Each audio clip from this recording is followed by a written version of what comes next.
After a year on the road, I thought I'd get tired of traveling. The endless clatter of railways, highways, and everything in between. But as my train pulled into the station at Bellariva, I felt every bit as excited as the first day of my journey. A whole year. It felt like a lifetime. The places I'd seen, the people I'd met, of course, the forgotten treasures I'd given a new lease of life along the way. I'm a restorer by trade. Bringing our most beloved possessions back to life is what I love to do. I'd been traveling for months, working my way from one town to the next, fixing everything from family heirlooms to VCRs. Bellariva was my chance to take a break. Unfortunately, that would have to wait until after I'd unpacked.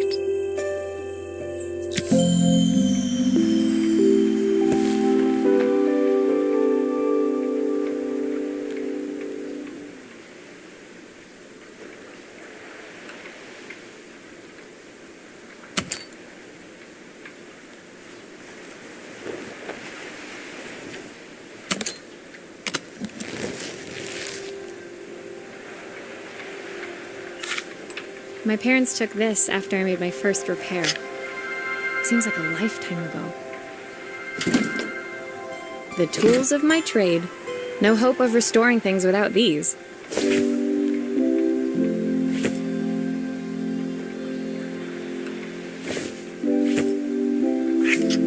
Looking forward to taking more close-ups of my fingers with this.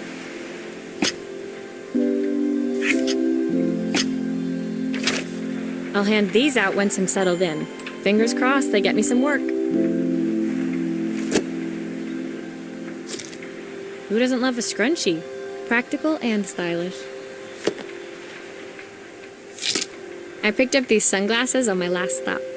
Hopefully I'm cool enough to pull them off. I saw a guitarist wearing these at a show once. Rock and roll repair woman, at your service.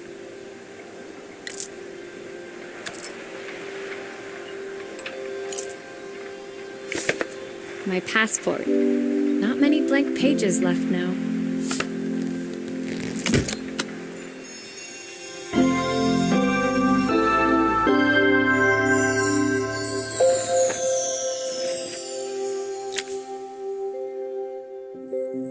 Finally, I'd made it to Bellariva. I'd come for the food festival, taking place in a few days' time. After living off TV dinners and instant ramen for the last few months, I was craving a decent meal. Of course, I'd need to earn enough money to pay for it, so I figured I'd head out the next day and find some work.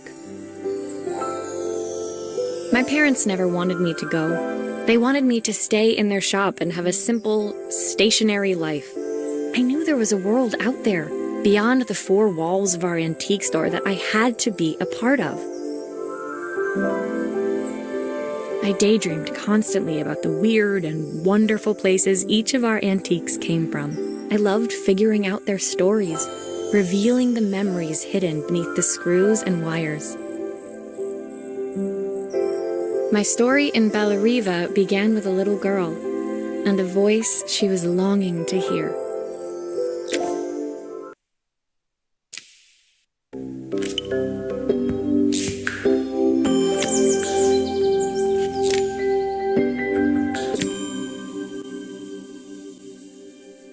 It was my first morning in Bellariva, and I couldn't wait to leave my hotel and explore. It was a quiet town, its streets and alleyways basking peacefully in the hot morning sun. In the main square, meanwhile, preparations were underway for the festival in a few days' time. As I handed out my flyers, I wondered what the people of Bellariva would need me to fix. So far, everything here seemed perfect. I was starting to worry I'd made a mistake when I felt someone tapping me on the back. Hi, I'm Izzy. Do you know how to fix things? It was a little girl, maybe 7 years old, who must have gotten hold of one of my flyers. She rummaged around in her backpack until she hauled out a battered red cassette deck. My tape is broken and I can't make it work anymore. I tried to fix it myself, but there's this metal thing in the way. Can you try?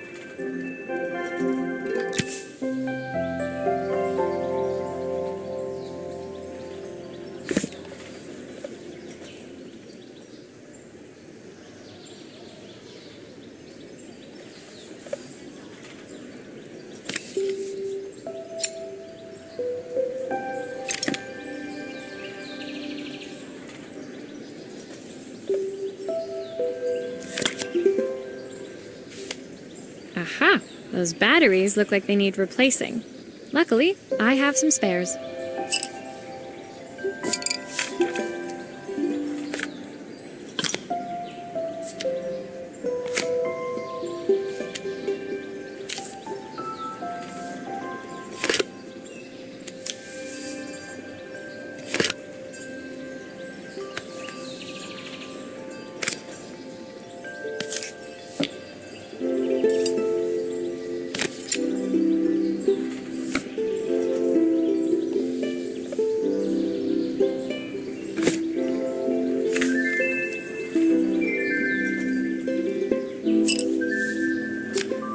Why did you do that?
Will you dream a dream for me?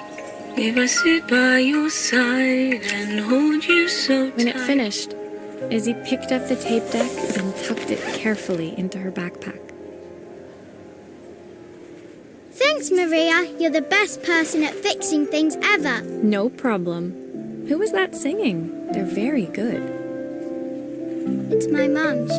She's not here anymore. Izzy trailed off. It was the kind of silence a cassette tape would never be enough to fill. When Izzy's friends called for her, she dug deep into her pockets, looking for something to pay me with. Eventually, she produced a grand total of a stick of gum, 3 mismatched buttons, and a yo-yo. I usually preferred a check, but Izzy looked so serious, I wrote out a full receipt. She seemed like a happy kid, but beneath it all, part of her life had been shattered. A part I wouldn't be able to fix.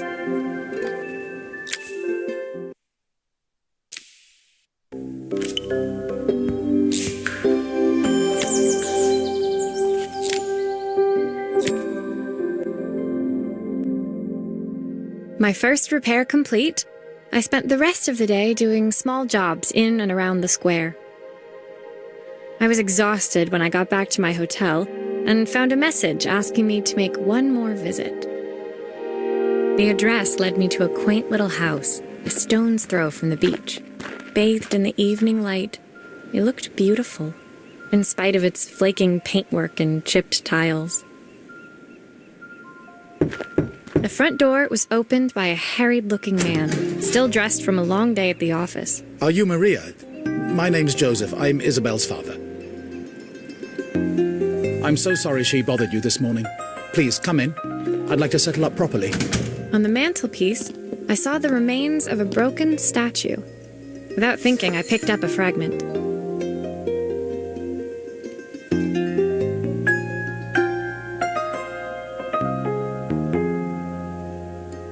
Ah, my father's statue. What's left of it, at least. Yet another way I'd have disappointed him. It survived 100 years in this family. But 5 minutes with Isabel and... Do you think you can salvage it?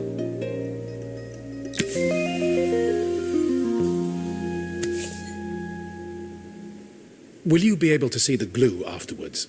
I don't want people seeing the cracks.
Sometimes I think my daughter should come with a warning label.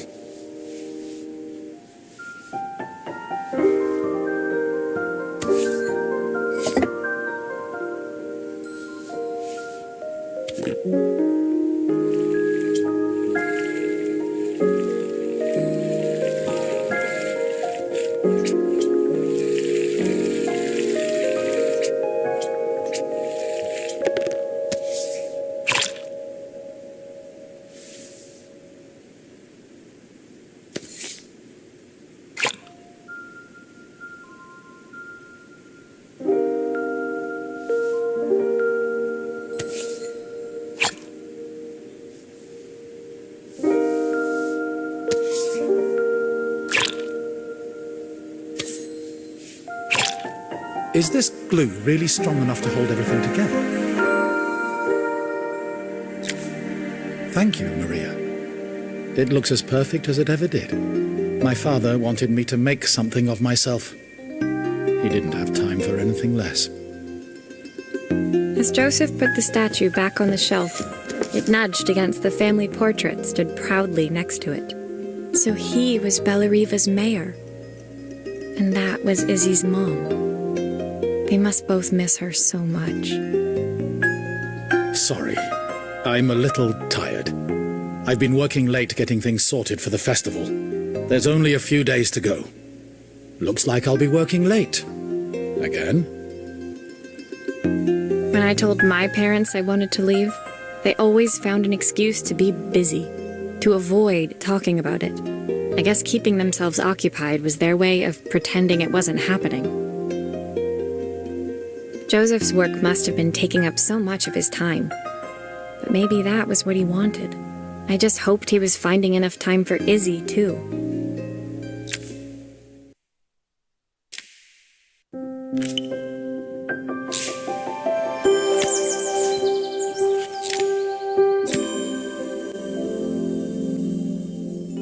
My second day in Bellariva dawned bright and clear. Another beautiful sunny morning. Walking into town, I passed cafes overflowing with customers cradling their morning coffees. I stopped, breathing in the smell of roasted coffee beans and freshly baked pastries. I was about to go inside when the owner of Carmen's, the cafe next door, stopped me. Hello, Maria? Were you here yesterday handing out flyers? I have a job for you. Her place was petite, tucked between its competitors as if hoping they wouldn't notice. Judging by the empty tables inside, though, her potential customers hadn't noticed it either.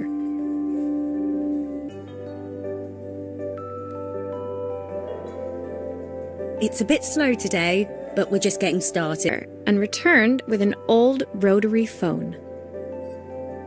At least I've got plenty of time to practice my recipe for the festival. It's a new special I've been working on. I was hoping to call my sister for some, seasoning tips, but it won't connect. Can you see if you can figure out what's wrong?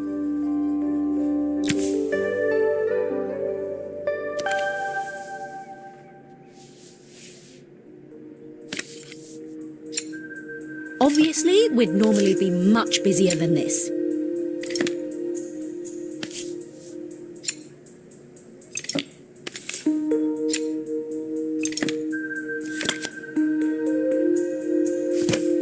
You can fix it, can't you? I can't afford to replace it.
Looks like this new circuit board is all hooked up.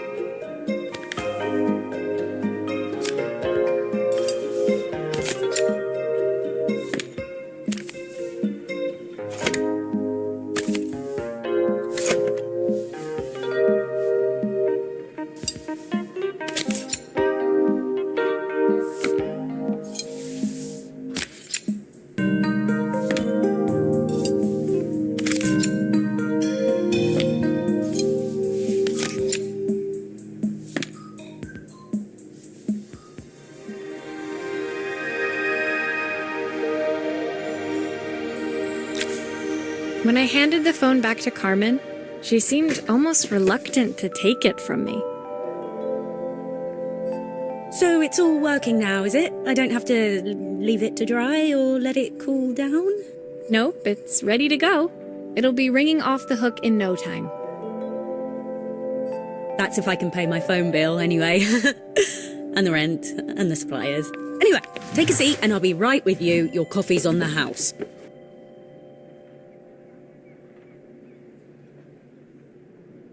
I sat at one of the empty tables, while at the counter, Carmen had started dialing the phone.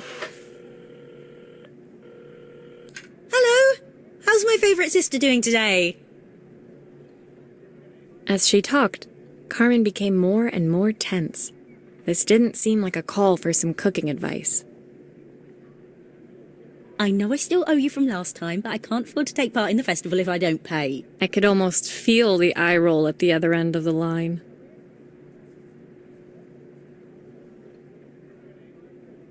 You don't need to be here, though. Can't you just put the check in the post? When the call ended, Carmen brought me my coffee, her hands trembling. Sorry about that. My sister's decided to fly in for a visit. Oh, God, I have to get ready. Actually, I might have another job for you. Can you come by tomorrow?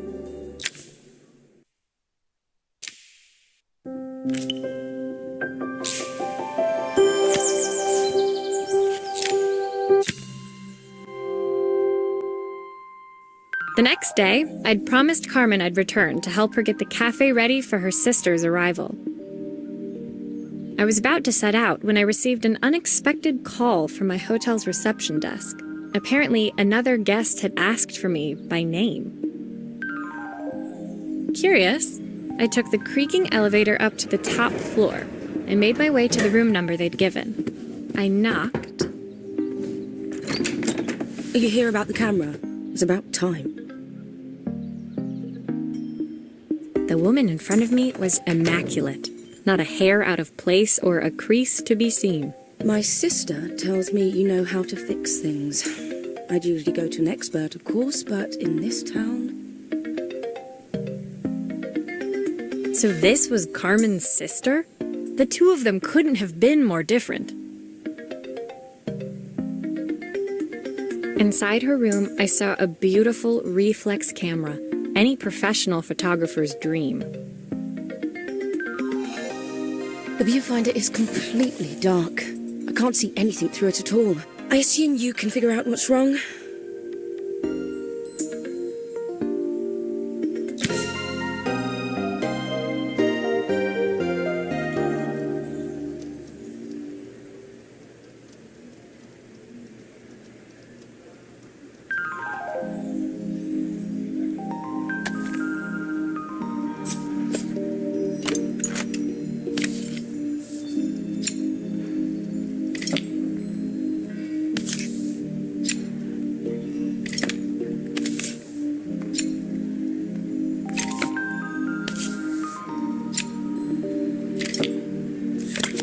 I don't suppose you've fixed anything this valuable before.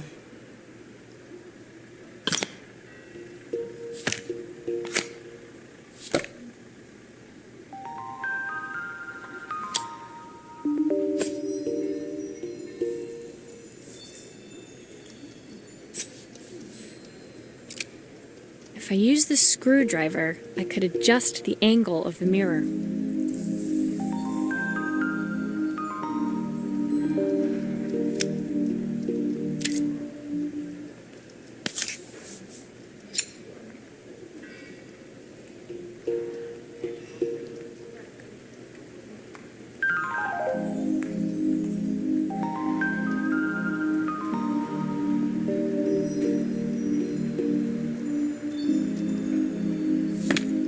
Perfect. Now the viewfinder should be working.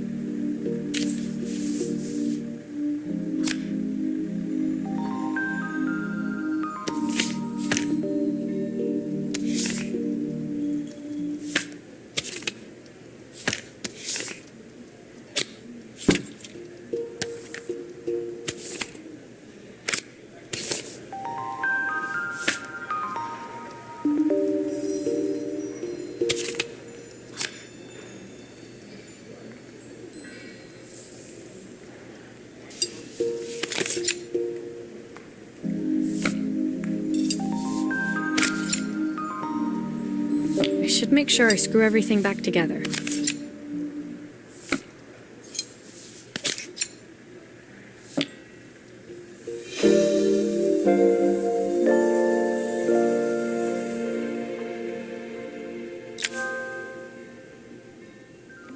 I felt a pang of envy as I handed the camera to Helena. I put my disposable to shame. I picked it up on my first trip to Paris. It's a 1958 limited edition, the first of its kind.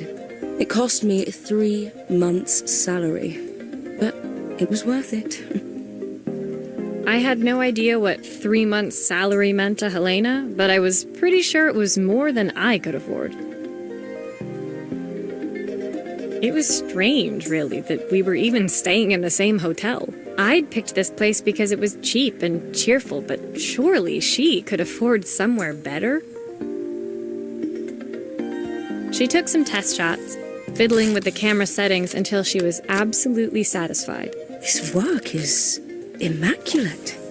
At least there's one person in this town who knows what they're doing. Sending you to me might be the first thing Carmen's actually gotten right. I wondered why Helena had bothered coming if she thought so little of her sister. I hear nothing from her for weeks, and then when she finally does call me, all she wants is money. If she thinks I'm lending her another penny, she'll have to convince me it's not a total waste of time.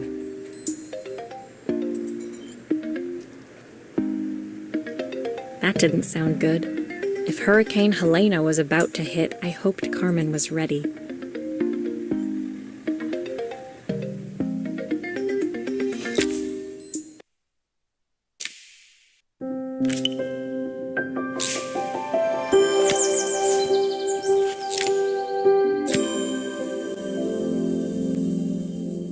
The sun was setting over Bellariva by the time I reached Carmen's cafe. From the outside, it looked as quiet as ever, but inside, I found Carmen cleaning like her life depended on it. Maria! Oh, don't mind all of this. If Helena finds one speck of dust in here, I'll never hear the end of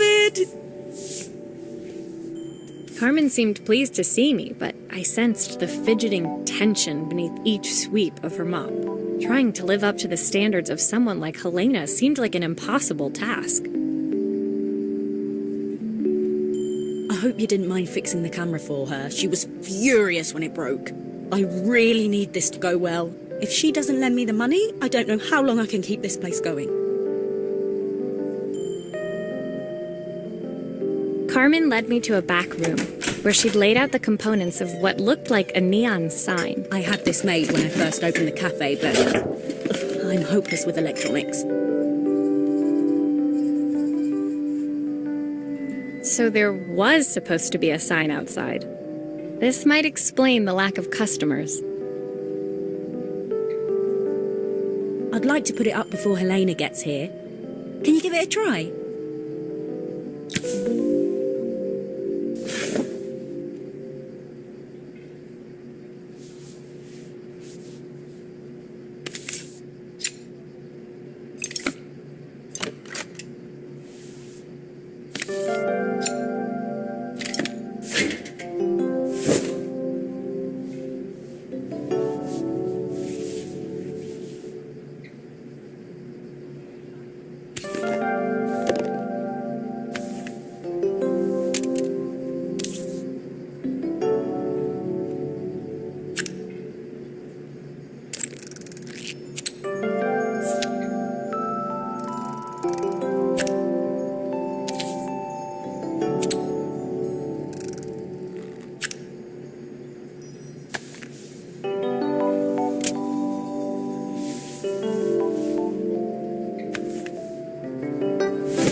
I think the whole thing is supposed to light up.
I don't know, it's a bit, flat. Maybe if it flashes, it'll really catch people's eye. Great idea. I think I have a spare part that could do that.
It still needs something else. Maybe we can add one of these.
It works! I'll screw everything together again and you'll be set.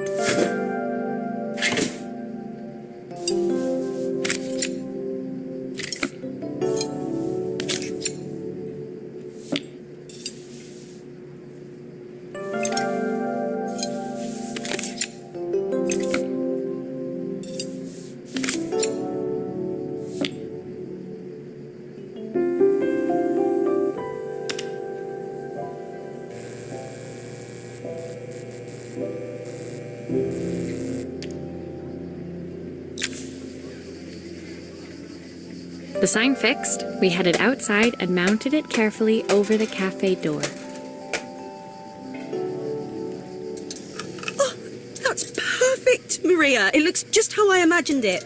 When I had this sign made, it all seemed so simple. Oh, I can't believe I might have to give it all up. I hope I've done enough. The smile froze on her face as she spotted something over my shoulder. I turned to see. Of course, my sister owns the only cafe in this entire town that isn't actually open. For better or worse, Helena had arrived. Carmen opened her mouth to explain, but Helena swept indifferently past her. Finally pausing in the doorway, she turned back towards Carmen. The first thing we're doing is getting rid of that hideous sign. And with that, she disappeared inside. I hoped Carmen's chances of saving the cafe hadn't disappeared with her.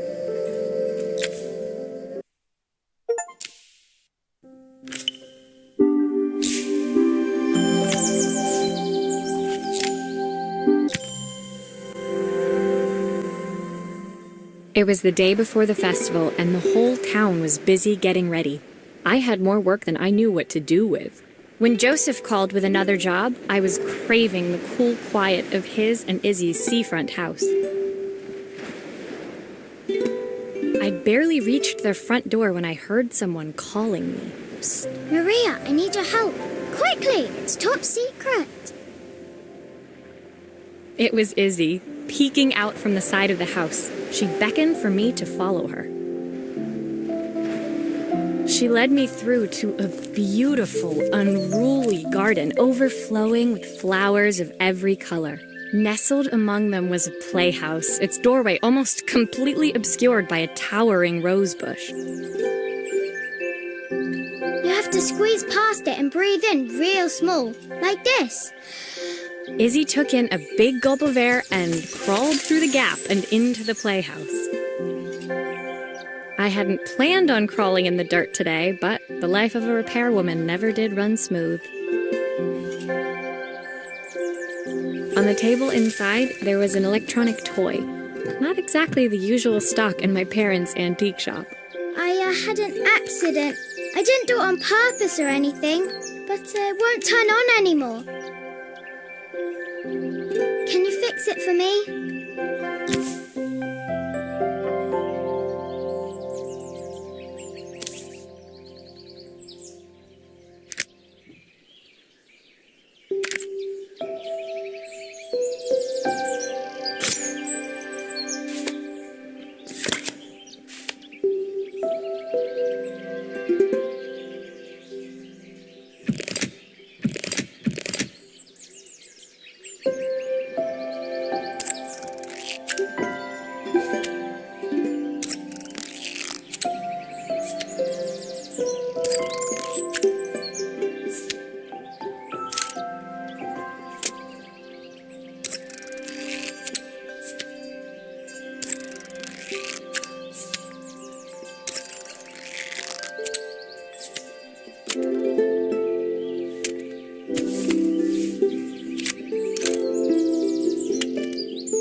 Do grown-ups play games as well?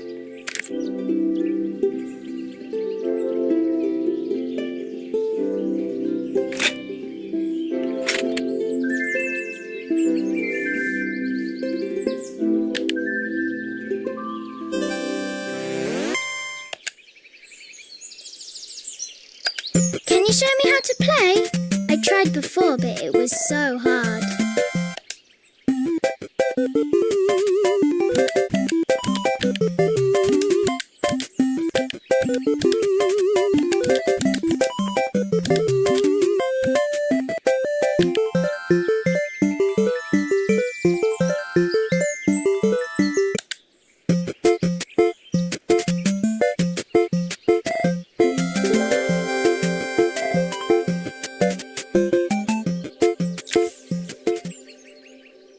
Her toy fixed, I watched Izzy retreat into its screen, taking refuge in a 3-inch world of her own. Well, I'd better head inside. Your dad is waiting for me. Please don't tell him about the game. He'll think I broke it on purpose.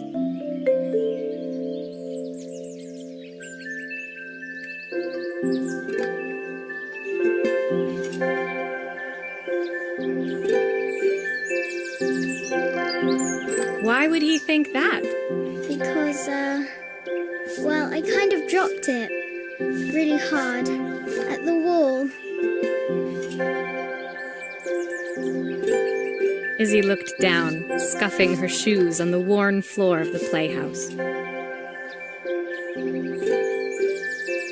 My dad said I have to go to this stupid festival tomorrow and put on a stupid dress, and I don't want to. All he cares about is working. He never wants to see me unless it's for his job. I'm not going. He can't make me. With that, Izzy dove back through the rosebush and disappeared into the wilds of the garden. She was so young. She couldn't be expected to see that her dad was struggling too. It made me think, had I really tried hard enough to understand my parents' point of view?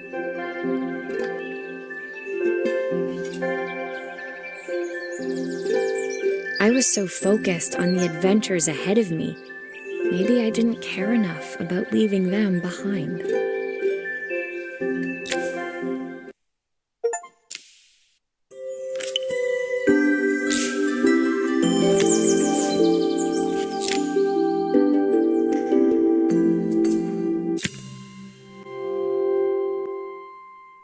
Leaving Izzy hiding in the garden, I walked around to the front of the house and rang the doorbell.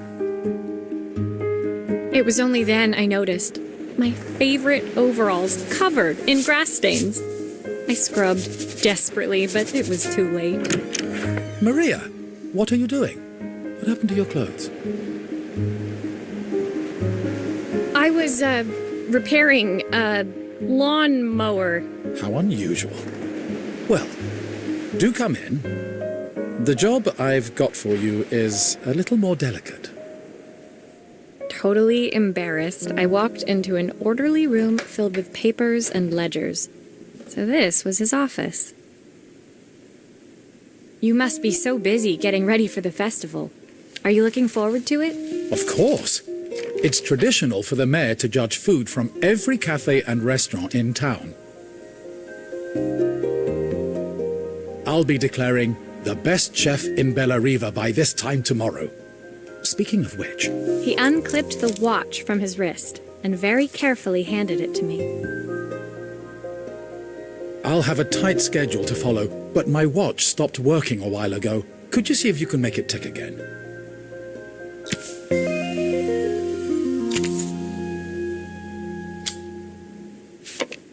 Are you sure it will all fit back together?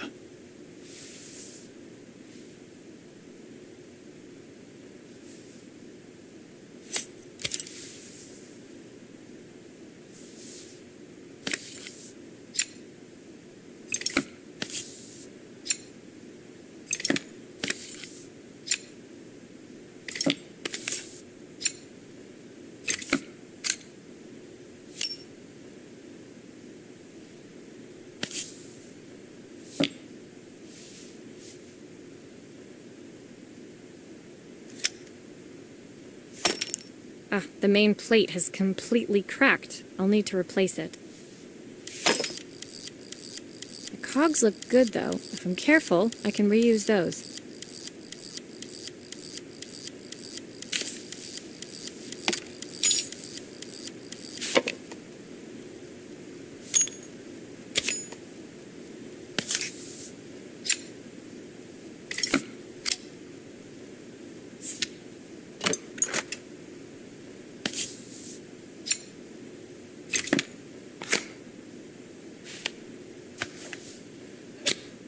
I've not gone a day without this watch since my wife gave it to me.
As I handed the watch back to Joseph, my fingers traced over the engraving on the back.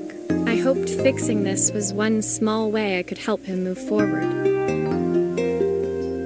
I can't believe it's working, Maria. Thank you.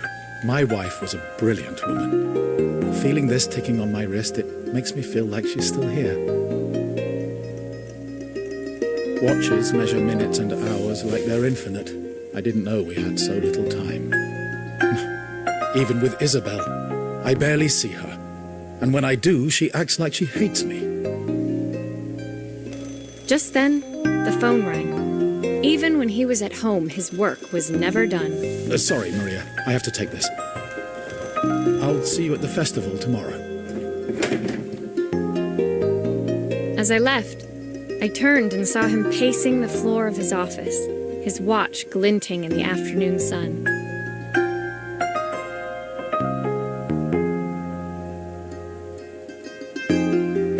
I hoped its quiet ticking would at least bring him some peace during the busy days to come.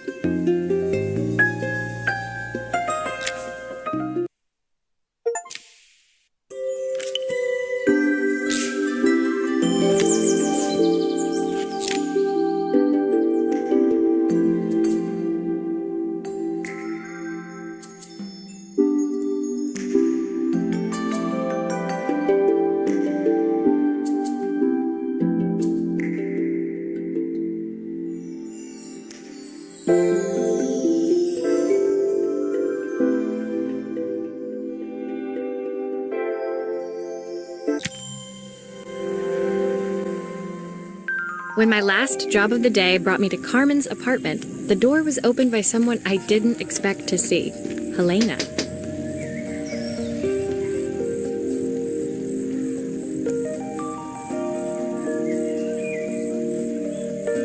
Sorry for inflicting this mess on you. Carmen's never seen a knick-knack she doesn't want to buy, apparently. Carmen's apartment was a little chaotic, but totally charming. It was easy to imagine her living in a place like this. It definitely wasn't Helena's style. She seemed more upmarket than flea market. I wondered why she was even here. We're having a clear-out, or at least I am. Carmen's not helping, as usual. There's a market at the festival tomorrow. I'm selling some of these things to make her some money. She says she has nothing when there's all this stuff right under her nose. Helena stepped delicately past the items on the floor and reached down to pick up one from the pile. Look at this slide projector. Our parents treasured it, but Carmen treats it like a piece of junk. Can you take a look?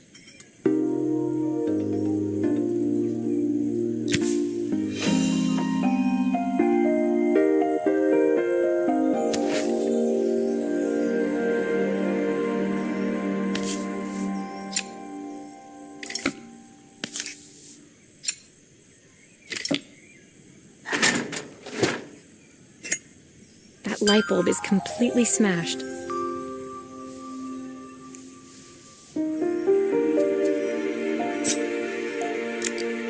Okay, I'll need to redirect the light to the lens at the top for the projector to work.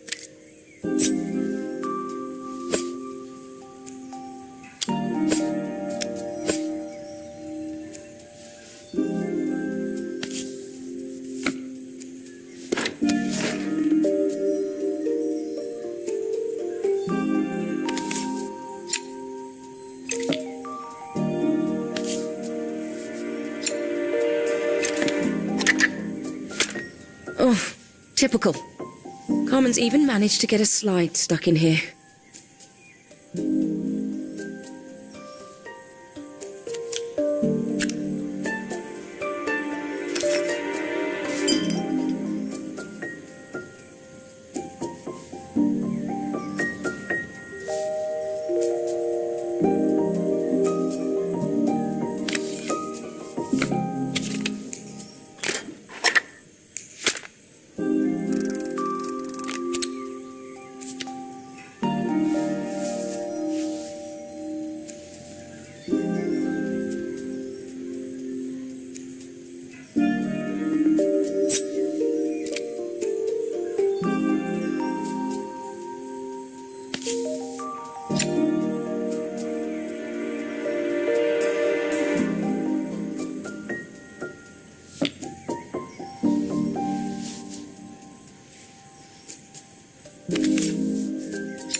I was so excited when I moved to the city. Carmen, she looks so sad.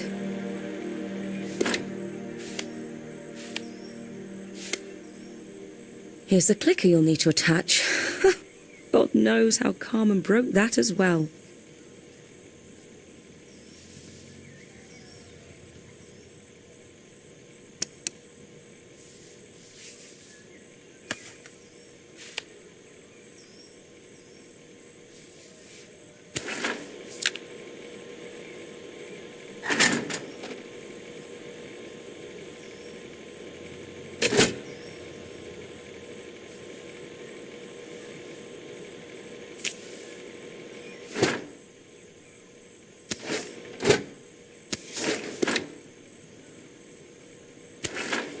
Still a few parts missing.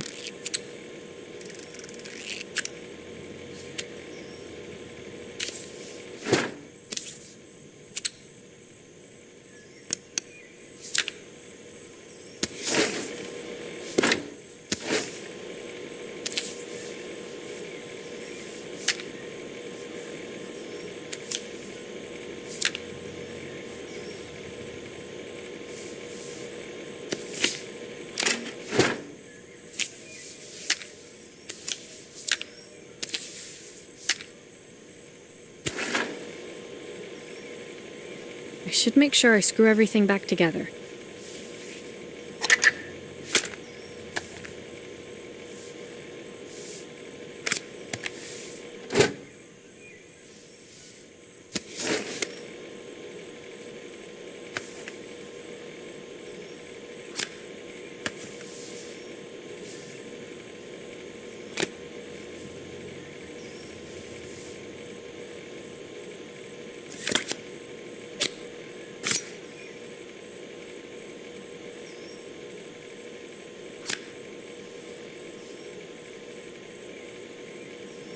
Looks like something is still missing.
When we were younger, Carmen was always following me around.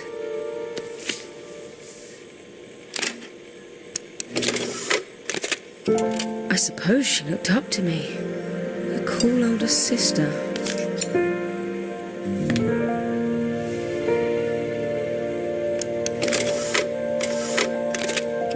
She used to ask me when I was coming home, but I was always too busy.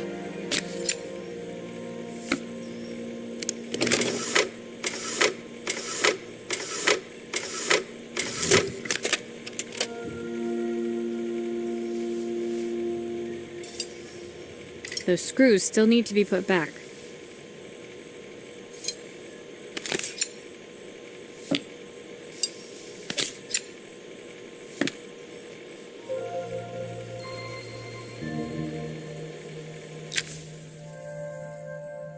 Helena was transfixed, staring at the two young sisters the projector had brought glaringly into focus.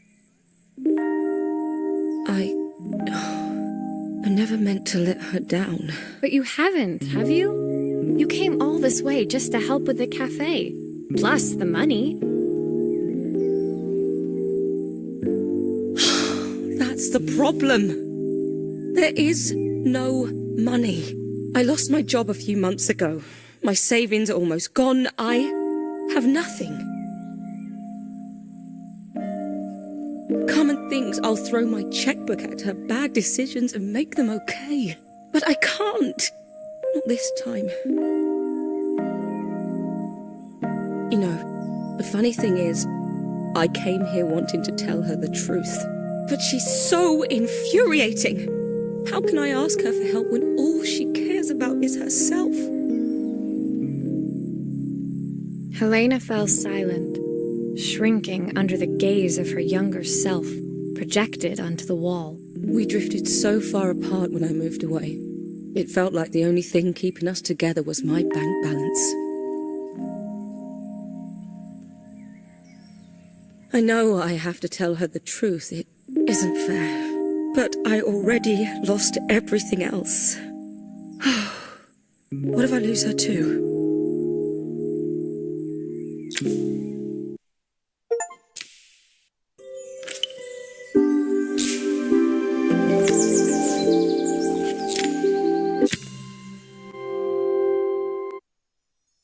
The day of the festival finally came, and after all my hard work, I was ready to put down my tools and pick up a fork. The smell as I entered the main square was incredible. Each stall was selling food even more delicious than the last. The competition would start any minute. Most stall holders were waiting anxiously for the mayor to pay them a visit. All of them, that was, except Carmen, who was still frantically chopping vegetables and stirring pots. Maria! Thank God you're here. Can I ask you the world's biggest favour? Helena was supposed to help me run the stall today, but she never turned up. Probably too ashamed to show her face. I can't believe she lied to me. Carmen was stirring so furiously she was in danger of tipping the pot over altogether. The mayor will be here any minute for the judging, but I'm almost out of my special. She wasn't really going to ask me, was she? Not on my day off. I have a stove ready to build and everything. Can you set it up and make me a spare batch?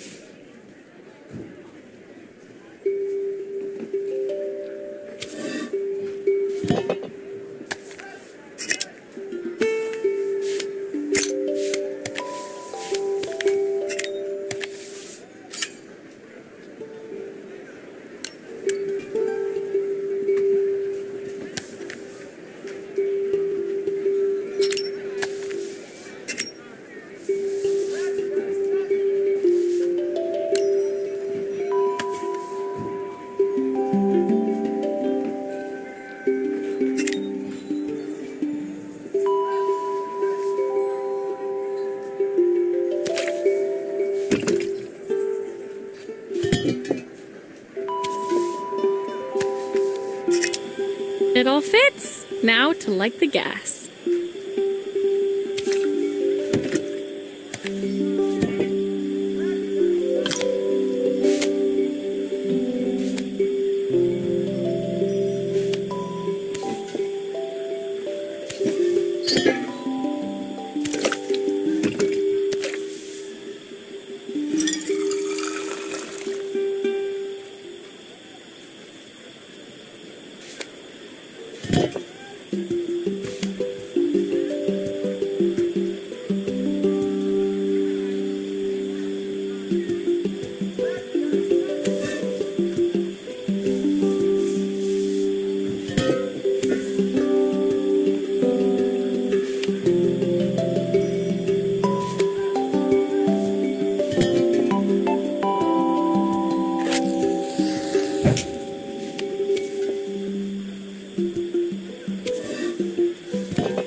I think that pot is really boiling now. Smells great if I say so myself. Here are the ingredients that Carmen's given me. What to add first?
Oh, her recipe is a bit smudged. Never mind, I'm sure whatever I put in will be fine.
Looks good. I'll scoop a spoonful when I'm ready to serve.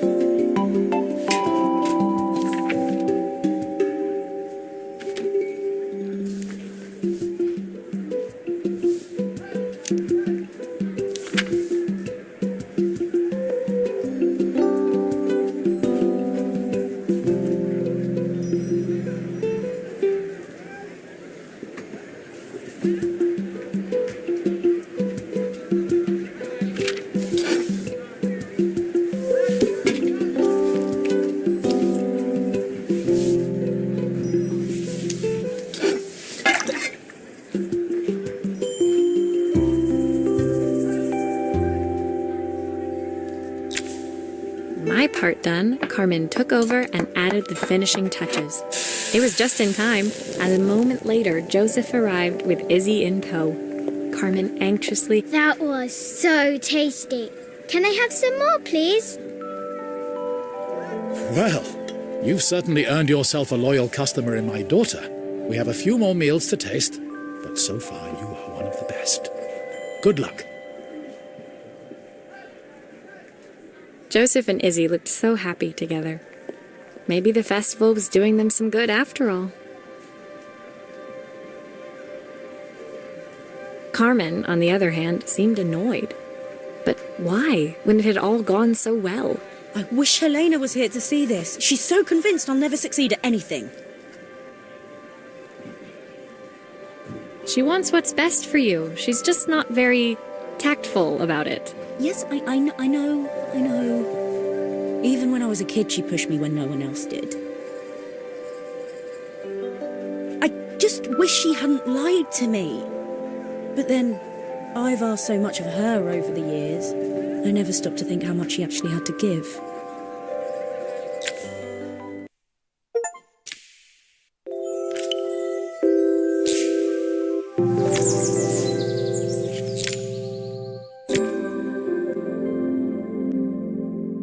The festival finished. I only had one day left before I had to catch my train and leave Bellariva behind.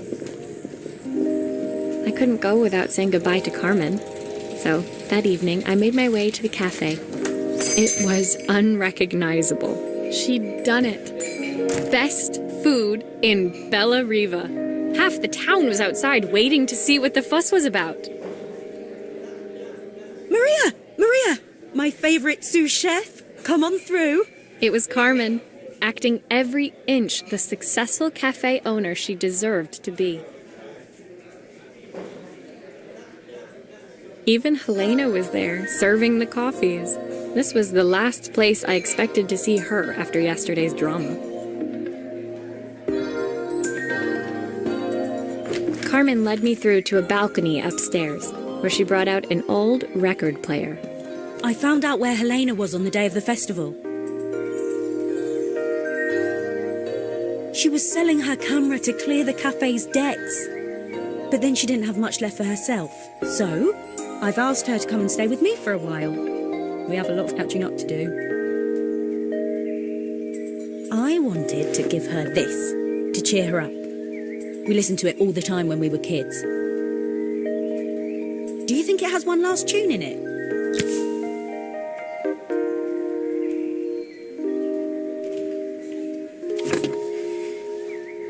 Okay, let's see what happens when we turn this on.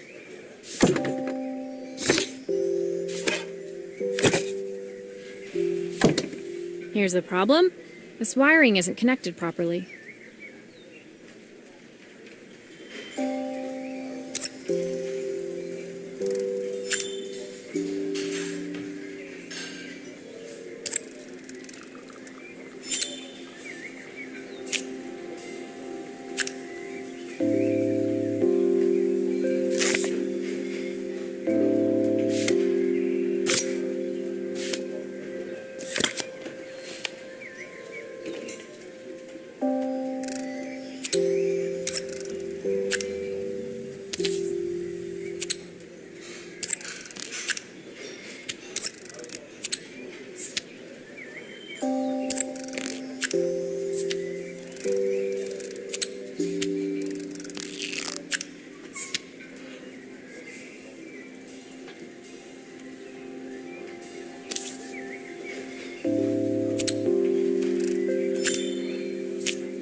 That's the speed dial connected. Now we should be able to change it.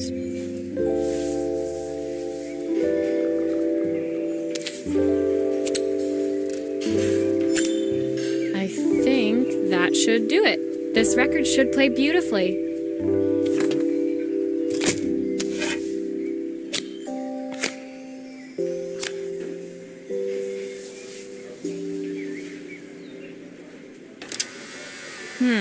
It's spinning the wrong way. How can I get it to play in the right direction? It must be to do with the motor. Let's see if one of these spares can turn things around.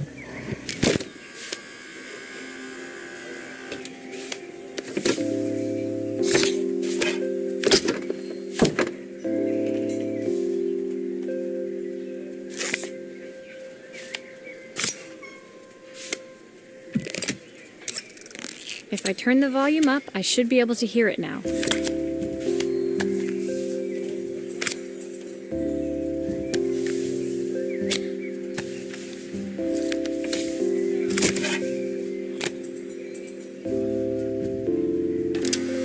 speaker isn't connected properly. I should check the wiring. The speaker isn't connected properly. I should check the wiring. The speaker isn't connected properly. I should check the wiring.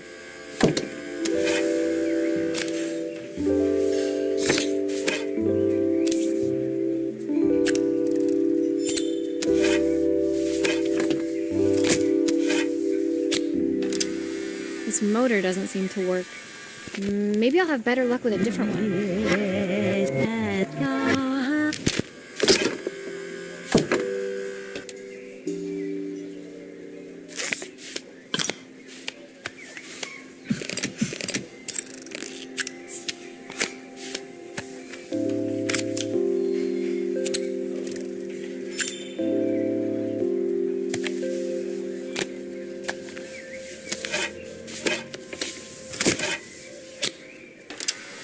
Well, it's playing in the right direction. I should check it's turning at the correct speed.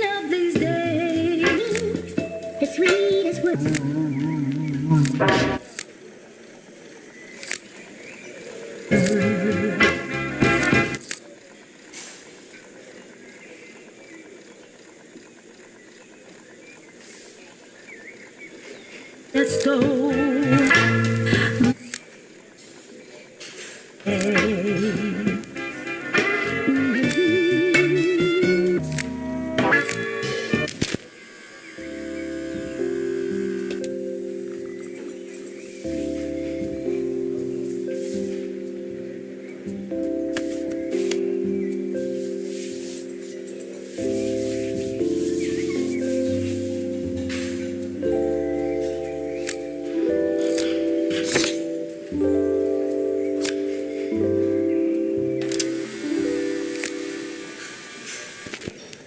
What will win these days?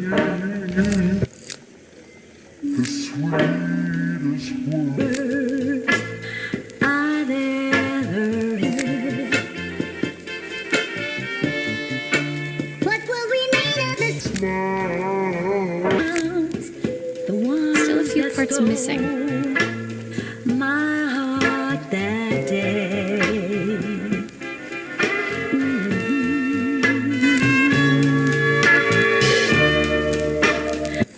Only want to know.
Looks like something is still missing.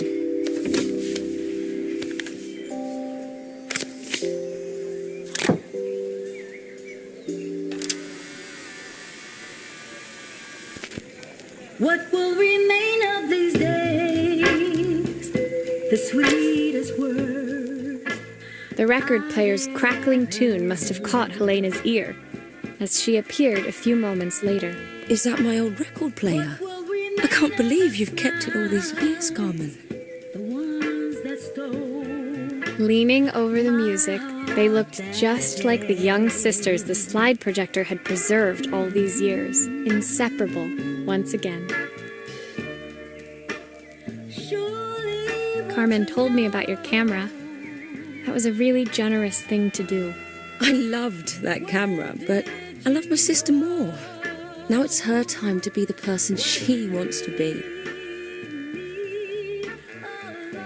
I'm going to stay here with her for a while. Make up for lost time. Carmen and Helena's relationship wasn't suddenly going to be perfect, but they were both prepared to try. And to think, it had all started because of a call Carmen made about some seasoning tips. I guess in the end, maybe it wasn't so hard to just pick up the phone and dial. I hadn't spoken to my own parents in a year. I wanted to hear their voices more than anything. But the silence between us was so cavernous. I didn't know how I'd ever find the words to bridge it.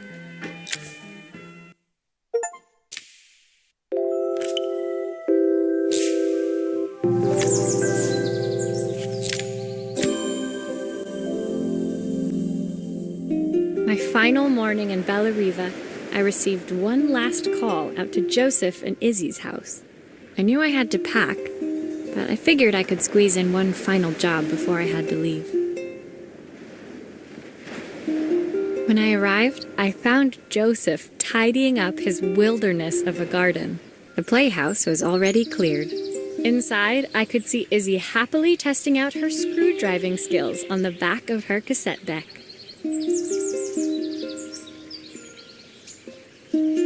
You've made quite the impression. Izzy, tells me she's going to be a repairwoman like Maria. I'm sure she could be anything she wanted if she put her mind to it. She could. She's a brilliant child. Spending the day with her at the festival, I haven't had so much fun in ages. I wanted to give her something before she starts to forget. Inside, the house was transformed, flooded with light and the sounds of the garden. It felt alive again. This would be my last repair in Bellariva, but it felt like it was the house that had really been restored. It's a music box. It used to play beautifully, but now when I wind it up, nothing happens. I'd love for Izzy to hear it sing again. Can you help?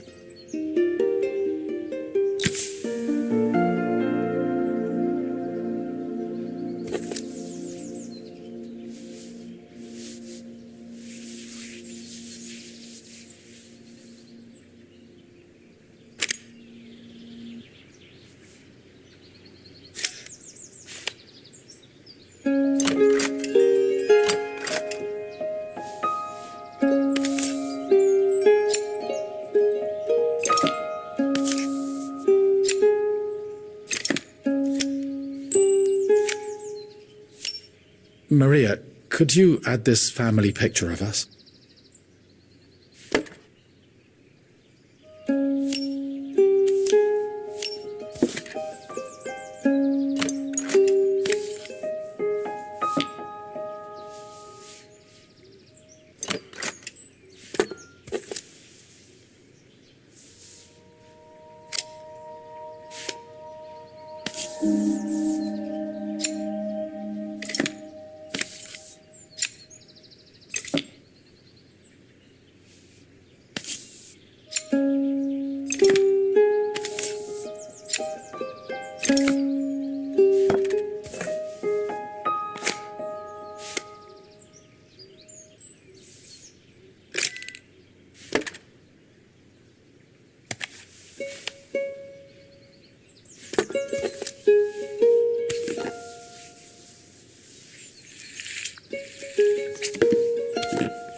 This mechanism is completely broken. I'll need to take it all apart before I can fix it.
Perfect. The mechanism is good as new.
think that's everything back together again.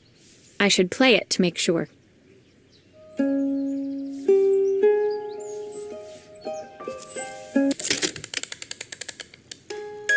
My wife used to sing this song to Izzy each night before bed, but I always worked too late to join them. Will you dream a dream for me if I sit by your side and hold you so tight? Know that I've missed so much already. I want to be the father my wife wanted me to be.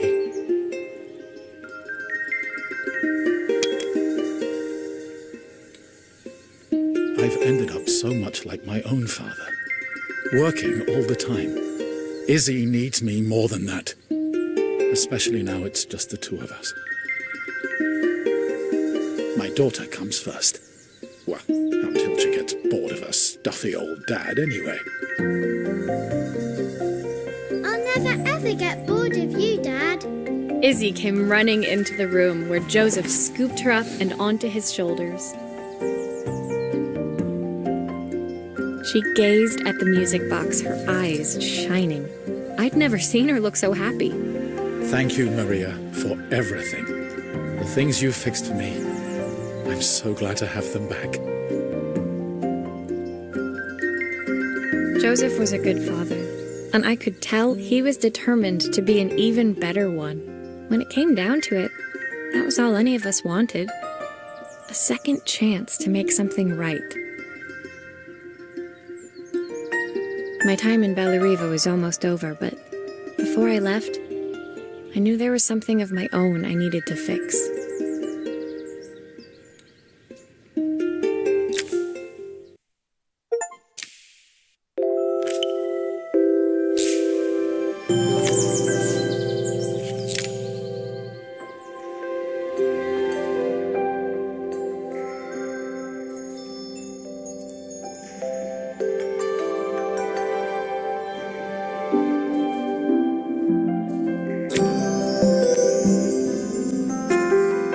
My time in Bellariva was almost at an end.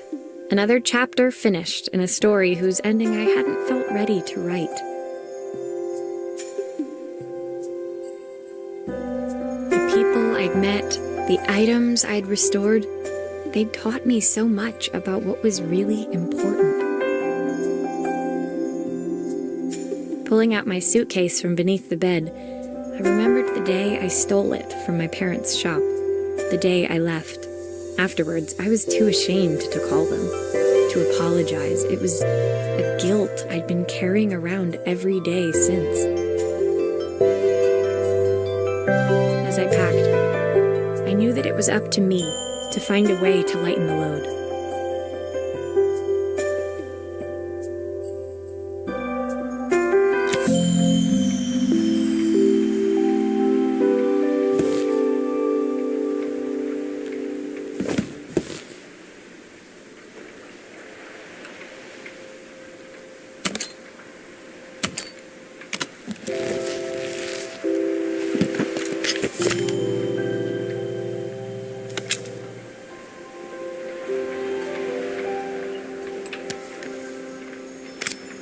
The soundtrack to my travels. I'll be listening to this on the journey. Helena gave me these designer shirts. Not sure I'll pull them off as well as she does.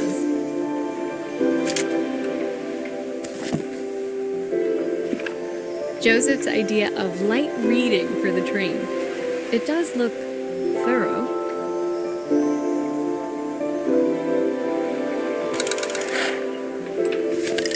Izzy gave me this in exchange for my repair manual.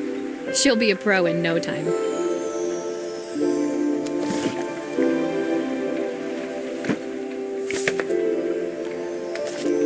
My train ticket. I can't believe it's time to leave Bellariva behind.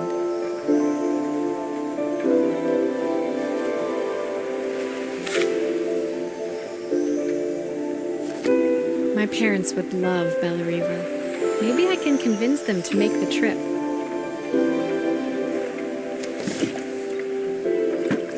The recipe for Carmen's special. I'm under strict instructions to guard it with my life. My suitcase was full, but it was my heart that felt heavy as I made my way to the station. I was sorry to be leaving Bellariva behind, but I hoped that, in my own small way, I'd made a difference. Helena and Carmen's reunion was possible because they'd learned to overcome their differences. Joseph had realized he shouldn't let his grief or his work get in the way of his relationship with Izzy. They'd each learned to see things from someone else's perspective. Maybe it was time I saw things through my parents' eyes. I knew it would be easier to jump on the next train, put even more distance between us, but I finally felt ready to talk to them. I just didn't know if they would feel. Did I even remember their number? I wasn't sure until I reached for the phone and it all came flooding back.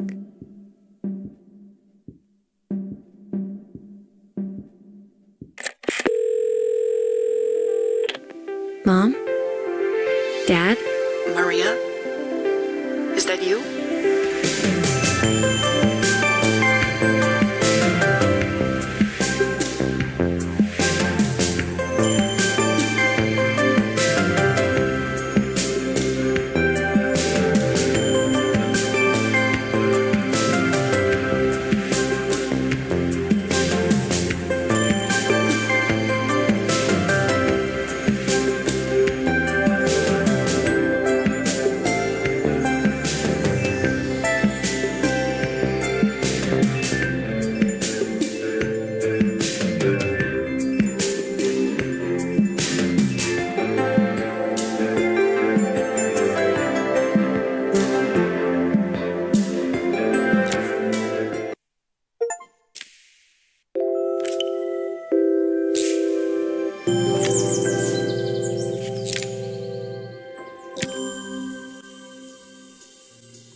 Dear Maria, Carmen here. Sorry I haven't written. The cafe's been absolutely manic since you left. Luckily, I have Helena here to help. You wouldn't recognise her. She's like a new woman. She's always running round, taking orders and making drinks. I even heard her compliment a customer on their outfit. Personally, I draw the line at fluorescent green bowling shirts, but each to their own. It certainly made the customer smile.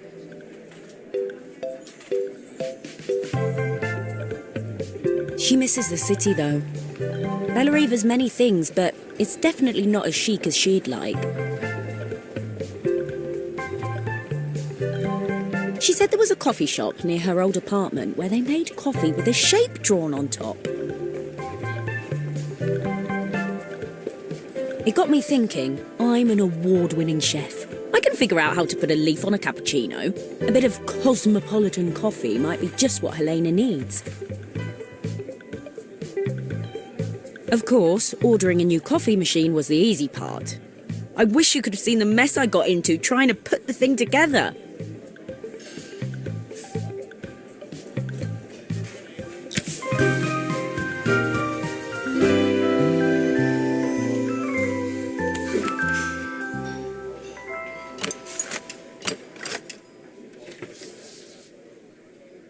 I saw Maria use her screwdriver a million times. Taking this apart will be easy.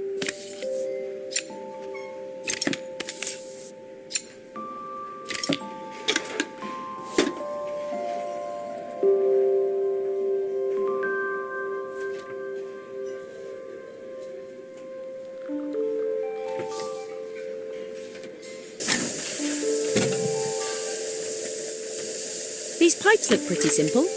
I should start with them.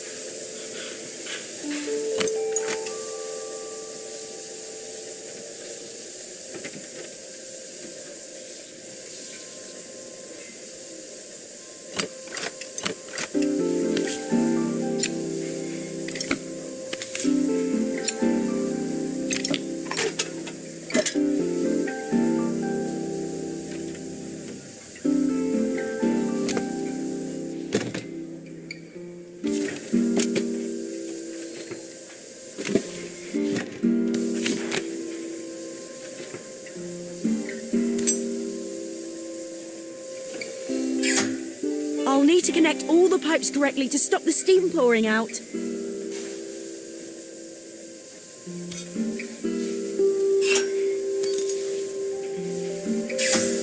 That steam doesn't look good. There must be something wrong with the pipes.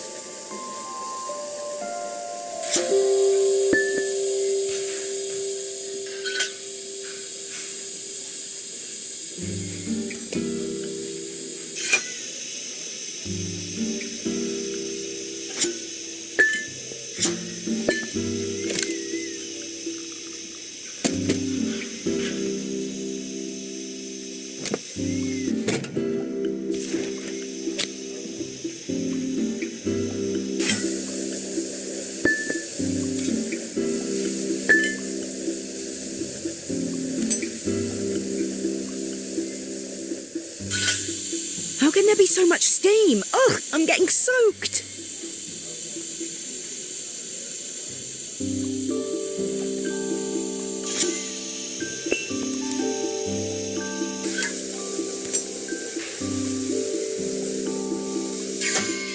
Why is there so much steam? That can't be right.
Maybe I should focus on the pipes first.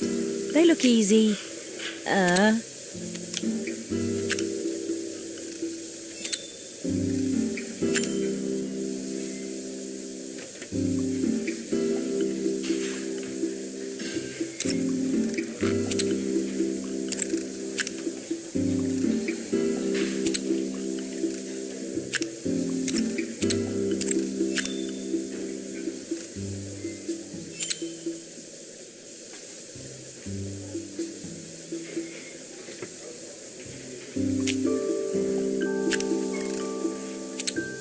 Maybe I should focus on the pipes first. They look easy.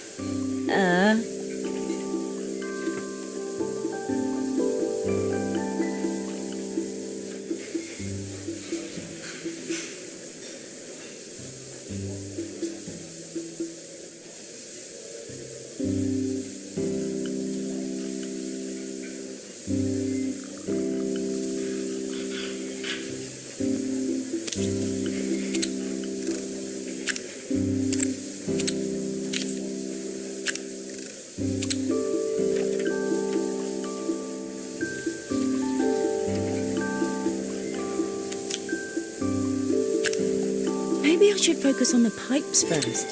They look easy.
The pipes are all connected, but there's still steam everywhere. Something's in the wrong place.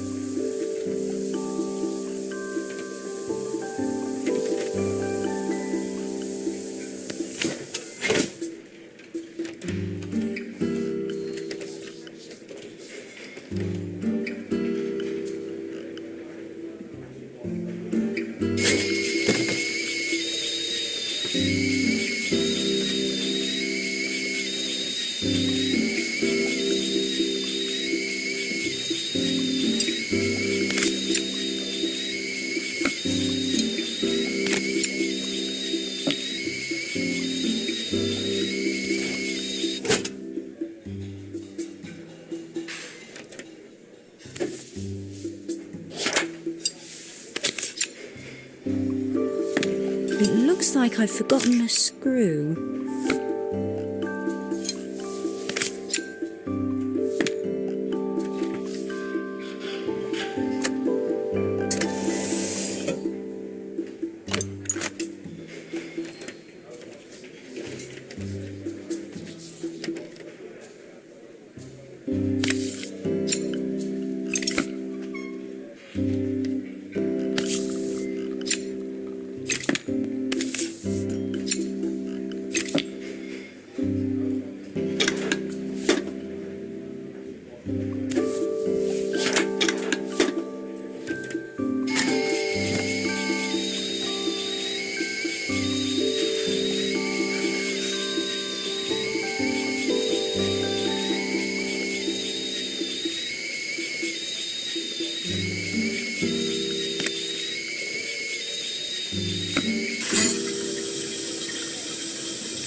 Finally, no more steam.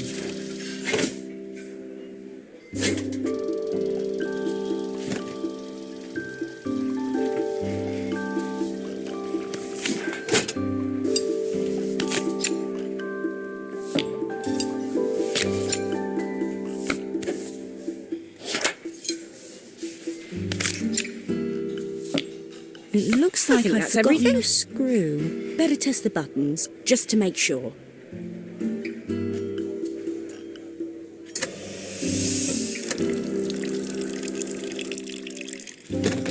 All done!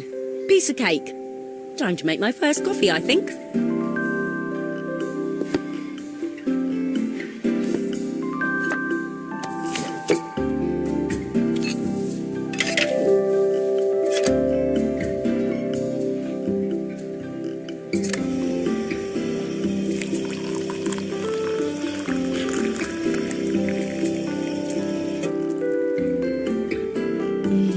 Smells delicious. Now to make it look magical.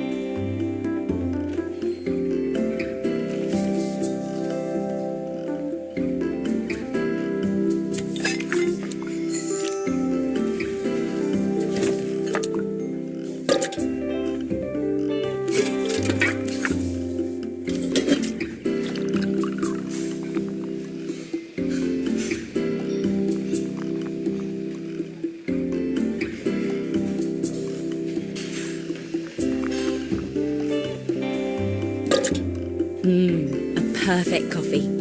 All it needs is a saucer and a couple of Helena's favourite biscuits.